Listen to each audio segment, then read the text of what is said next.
memberikan rasa aman, nyaman, serta kondusivitas masyarakat menjelang serta merayakan Hari Raya Idul Fitri 1440 Hijriah.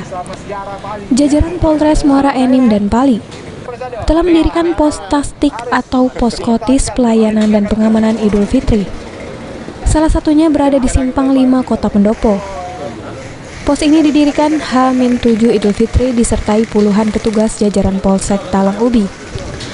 Kabak Ops Polres Muara Enim, Kompol Irwan Andeta menjelaskan bahwa pihaknya untuk tahun ini telah menunjukkan 175 personil yang disebar di 8 titik pos antara Kabupaten Muara Enim dan Pali.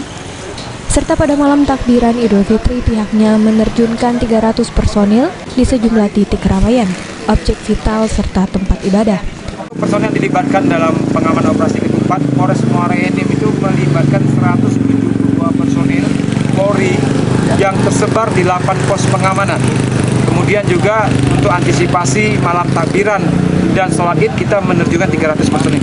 Untuk titik rawan kecelakaan dan kriminalitas di Muara Enim dan Pali ada berapa titik? Untuk rawan kriminalitas itu alhamdulillah untuk saat ini jalur saya rasa seluruh jalur aman, terpasang keamanannya. Jadi tidak ada jalur yang rawan. Hanya beberapa titik kemacetan yang disebabkan oleh pasar tumpah. Ada 2 titik. Satu di Hujan Mas, di tepatnya di Pasar Belimbing. Itu ada Pasar Kalangan. Sementara itu untuk titik kemacetan arus mudik, pihaknya memantau hanya terdapat beberapa titik karena berada persis di tengah keramaian pasar atau kalangan serta untuk titik kerawanan.